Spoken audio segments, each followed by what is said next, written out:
Hi and welcome back to Bath Road for another update. This weekend I've laid some more track.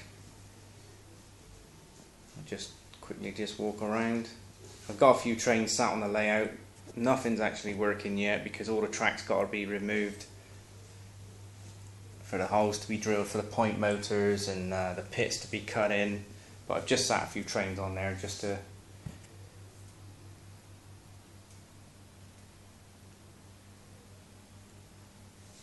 kind of get a feel of what it's going to look like.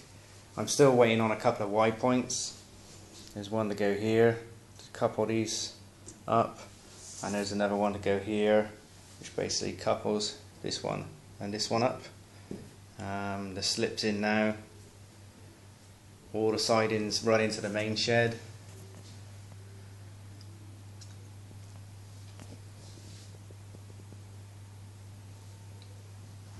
A little cross over there I've done as well, which crosses across and picks up on the turntable at the back. Basically that's all I've done this weekend, but each step at a time. This kind of thing takes a lot of time, piecing it together. If I could just squeeze down the back, give you a bit of a view from the other end.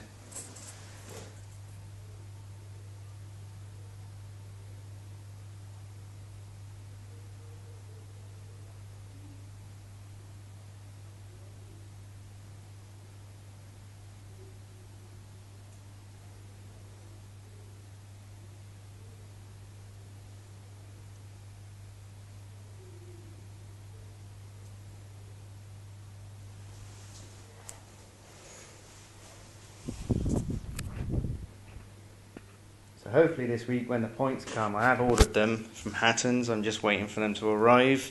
My box of Flexi Track came in the week, which is how I managed to finish off the sidings. So I'm just basically waiting for these 2 points, and then I can make sure that the tracks are sat exactly where I want them, and then I'm going to draw around them in black marker. I'm going to remove all the track work. I'm going to punch all the holes through. I'll probably drill all the holes ready for all the cables too. That way there's less chance of you punching through or damaging a point with a drill bit. Sometimes you can punch through too heavy with the drill and bang, you can hit the rails and do some damage. So I'll try and get as many of these holes drilled prior to putting the track back down. I'm trying not to touch the track very much. Once I lay it, I try and leave it alone, because the more you play with the points and the track, the weaker the points get and the more problems you get with your running. So you're better off trying to get them out of the box, lay them, work out what you're doing. If you have to remove them, like I prefer, I'm actually going to prefer removing the points to do what I need to do. Lay them again and try and leave them alone.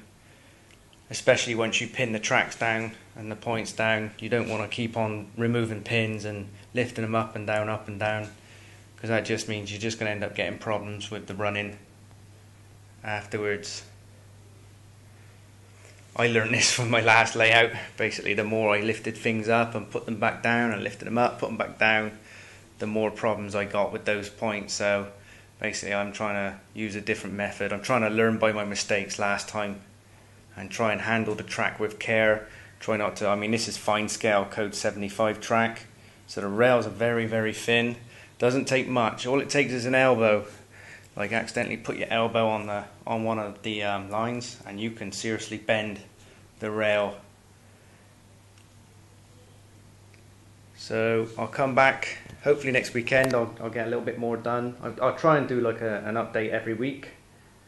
That way you guys can kind of follow the story. For those of you who haven't seen the trains on the wall, I can do like a quick look around. This isn't all the stock, I have still got some, but I haven't got nowhere to put it. It's my Mark 1 coaches.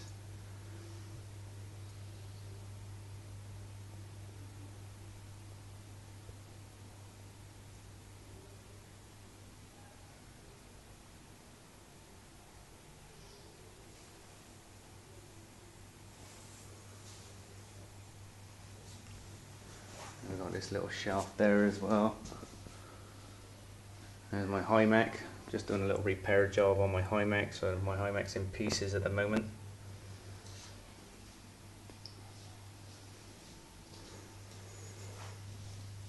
I'm still trying to figure out where I'm going to have my control station, because I need to set my laptop up somewhere, or my PC. I got a choice. I can either use my laptop for the train controller program, or bring my system in that I had on the old layout.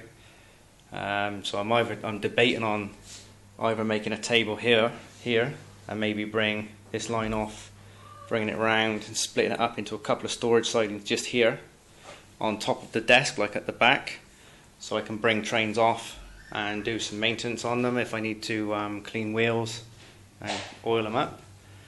This end, quite a few of you are probably wondering what I'm going to be doing here, but basically I'm just going to push the whole layout that way a little bit later on. That gave me a little bit more space, and it is going to be a tight curve, but basically all I need to do is just join these three lines up, so they're going to come around pretty tight and then just go down there, basically so I can get my a DMU or maybe a couple of diesels double heading, so I can bring them out of this side of the depot, take them around, flip the point, and then I can bring them back and run them in this way. I am planning maybe at a later stage my daughter's bedroom's the other side of this wall, so my wife sort of suggested, why don't I knock this wall through. We have actually got a spare bedroom, so my daughter could get moved up to the other bedroom, and I could enlarge this room by almost double the size now.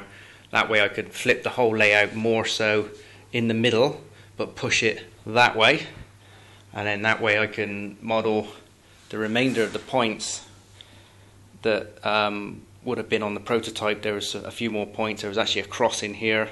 That way I could actually model this at a later stage, and maybe even get like a main line that runs all the way around the outside, so I can come out of the depot with an engine and like run a train all the way around, basically. Maybe put a couple of coach sidings somewhere off scene, so that I can give the trains a proper run. But this is down the line a little bit. I'm going to concentrate on building this up first, and then I can always dismantle, because all this layout basically will break down into 6 or 7 pieces, so I can dismantle it to get it out of here and just store it in this room, for example, and then I can knock this wall down and extend through. So that's just an idea for the future. So there is a possibility that I will get a main line again, as well as having this depot. Anyway, I'll come back next weekend. Thanks for watching. Bye for now.